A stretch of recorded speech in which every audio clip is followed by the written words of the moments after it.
Kalau kamu jago meniru, kenapa nggak bikin brand sendiri? Pendaftarannya nggak mahal. Kalau untuk yang biasa itu kan 1,8. Kalau untuk yang OKM malah 500.000 kita kasih. Dan perlindungan itu kan 10 tahun. Kami banyak mengerjakan order-order dari brand-brand global. Jadi dari situ kami juga belajar bagaimana membuat produk yang bagus, bagaimana melakukan R&D yang seperti dilakukan oleh brand-brand global.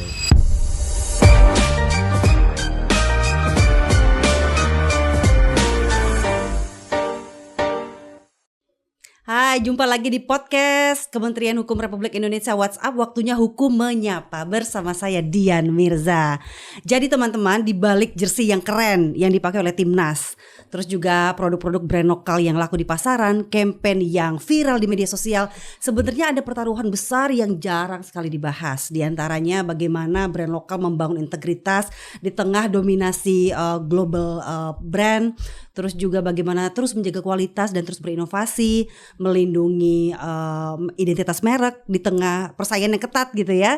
Ada Pak Hao dari Mills dan juga ada Pak Fajar Sulaiman Taman, Direktur Merek dan Indikasi Geografis DJKI.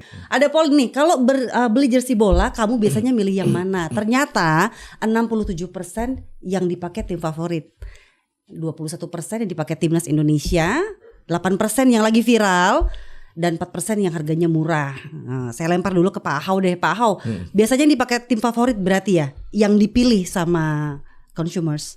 Ya, memang pastinya demikian ya. Kalau untuk klub bola itu pasti klub favorit dia nomor satu pasti itu yang pasti dibeli. Kecuali dia kolektor, dia akan mengkoleksi banyak sekali klub.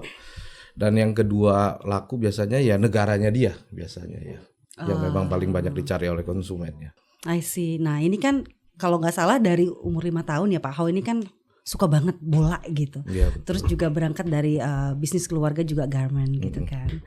Apa sih cikal bakalnya gitu? Akhirnya Bapak memilih untuk bisnis sportswear aja gitu.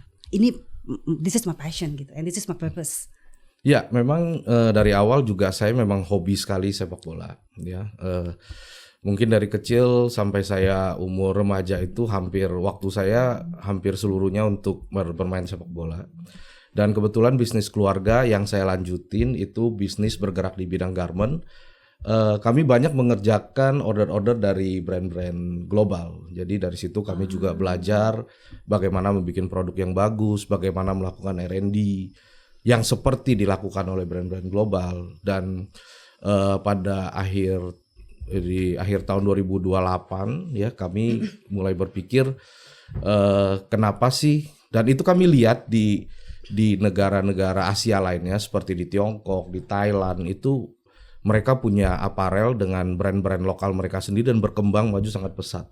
Kenapa di Indonesia kita punya kemampuan itu tapi kenapa tidak bisa punya brand lokal sendiri yang benar-benar proper bisa bersaing dengan yang global gitu. Dari situ kami mulai.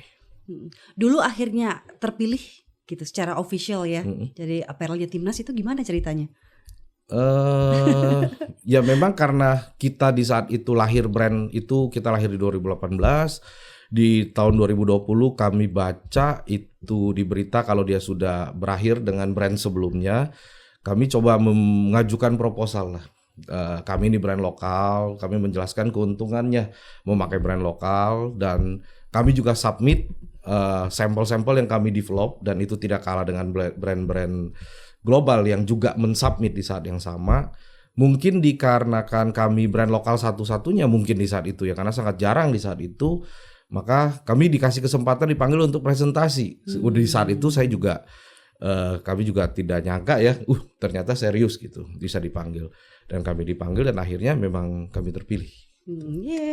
Tapi kalau misalnya Mills nih nggak jadi apparel Timnas, apakah akan tetap dilirik menurut Pak Hao?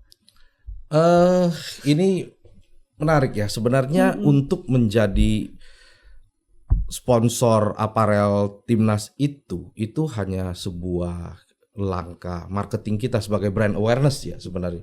Jadi sebagian utuhnya untuk tetap menjadi top of mind-nya konsumen itu tidak hanya di langkah untuk masuk ke PSSI-nya saja sebenarnya. Untuk tetap bisa menjadi satu brand dan tetap disukai oleh konsumen, Itu harus dari sisi desainnya seperti apa, harus Ya. punya tim desain yang kuat, harus punya tim R&D, produknya harus seperti apa, teknologinya seperti apa, fiturnya seperti apa, itu pun harus tim yang kuat. Berikutnya juga distribusi, tim distribusi yang harus kuat. Bagaimana bisa mendekatkan produk kita ke konsumen, itu juga sangat penting. Dan salah satu bagiannya adalah marketing. Nah, kebetulan di saat itu kami berpikir kami ingin melakukan satu brand awareness yang sekaligus bisa boom, dikenal di seluruh Indonesia. Salah satu corongnya adalah lewat PSSI memang yang waktu itu tim marketing kami analisa, karena sepak bola itu mayoritas orang Indonesia mensukai sepak bola. Dan di saat itu kami masuk ke sana. Jadi sponsorship aparel PSSI di saat itu. Kalaupun seandainya di saat itu kami tidak terpilih, pasti tim marketing kami juga akan mencari langkah-langkah marketing yang lain untuk bisa membangun brand awareness. Salah satu contohnya, setelah kami di 2024 sudah tidak bersama dengan PSSI lagi, kami masuk ke NOC, National Olympic Committee Indonesia. Kami tetap melanjutkan sponsorship kami bahkan di Eropa, di Tranmere Rover, di Liga League 2-nya Inggris, di Dender, di Belgia, liga utamanya, dan juga kami bekerja sama dengan banyak event-event olahraga lari seperti lari banyak event olahraga lari lah yang kita sponsorin, dan juga berbagai macam kegiatan olahraga kita tetap masih eksis. Gitu. Nice. Ya, jadi kalau dibilang dilirik atau tidak, saya yakin dengan tim yang kami punya, kami tetap akan menjadi pilihan. Mantap, semangat itu yang perlu kita jaga ya. Pak Fajar, ini tadi nyambung ngomongin soal desain dari Pak Ahau gitu. Kalau misalnya ada yang biasanya nyuri desain orang, itu gimana itu biasanya bisa kejadian seperti itu, dan biasanya sering nggak banyak yang mengadu seperti itu, ini desain saya nih dicuri nih Pak Fajar. Ya, kalau untuk meniru tuh pasti ada ya, dan itu pasti kan perbuatan yang artinya ada etika tidak baik di situ gitu ya. Ya, kita sebagai negara tentunya untuk kenapa harus dilindungi gitu kan, mereka pemilik merek ini seperti Pak Ahau ini salah satunya, mereknya harus didaftar gitu kan, didaftar di kita agar supaya ya terlindungi, dan juga tidak ada aksi-aksi dalam arti tindakan-tindakan peniruan yang tadi disampaikan itu bisa ditindaklanjuti gitu ya.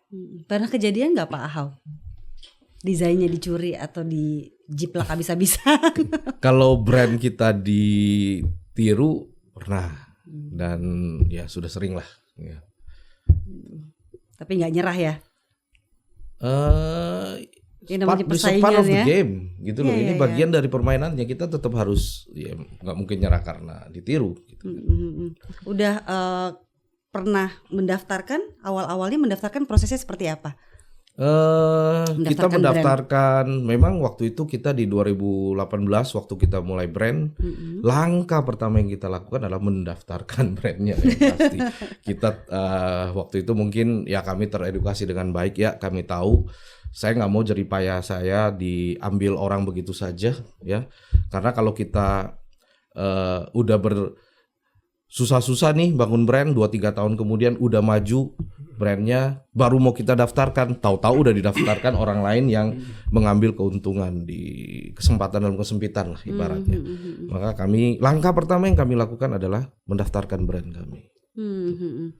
Pak Dir, ini gimana nih cara pemerintah melindungi brand lokal? Karena kan kita mau support juga dong, terus apalagi di tengah gempuran banyaknya global brand sekarang ini gitu. Kita pengen dong brand lokal kita juga mendunia gitu. Ya, salah satunya tadi sampaikan Pak Ahau ya.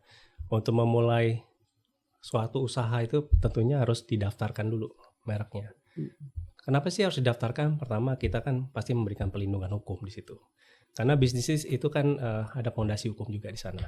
Artinya kalau Pak Ahau sudah mendaftarkan mereknya gitu ya di negara di kita di DJKI, tentunya Pak Ahau juga bisa bebas gitu ya, dalam arti aman untuk melakukan usahanya gitu ya. Makanya kenapa untuk memulai usaha itu pertama harus didaftarkan dulu perlindungannya, karena sistem di kita adalah first to file. Jadinya siapa yang pertama mendaftarkan merek itu, mereka lah yang akan mendapatkan hak eksklusif dari negara gitu ya. Lantas kalau udah didaftarkan otomatis kuat?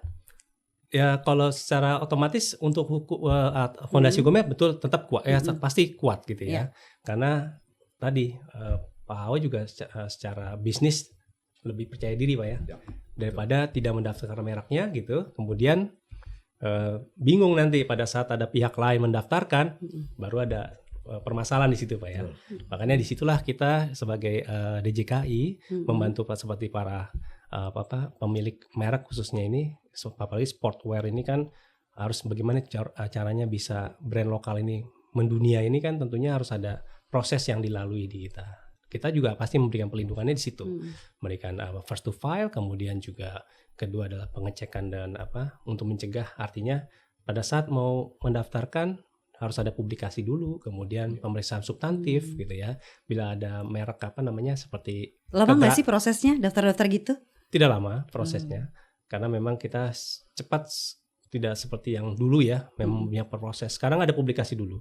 Makanya kenapa harus didaftarkan dulu, dilihat ini mereknya sudah publikasi selama 2 bulan, aman, berarti kan proses selanjutnya karena tidak ada keberatan dari pihak lain. Inilah kita yang memberikan pelindungan kepada mereka-mereka ini supaya brand lokal itu bisa mendunia. Oke. Ngomong-ngomong nih Pak Ahok kan semakin sukses sebuah brand pasti banyak dong fake-nya.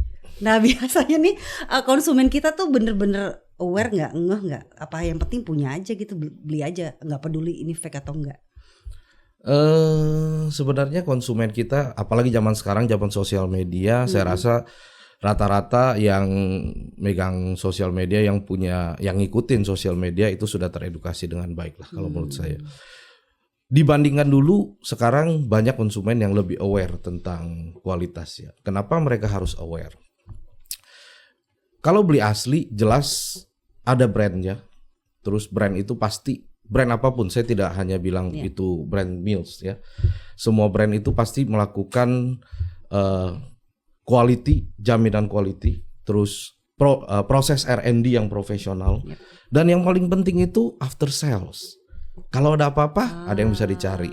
Nah, kalau beli produk tiruan asal murah, ya mau cari siapa kalau ada apa-apa. Dan yang paling penting di produk olahraga itu ada menyangkut keselamatan sebenarnya.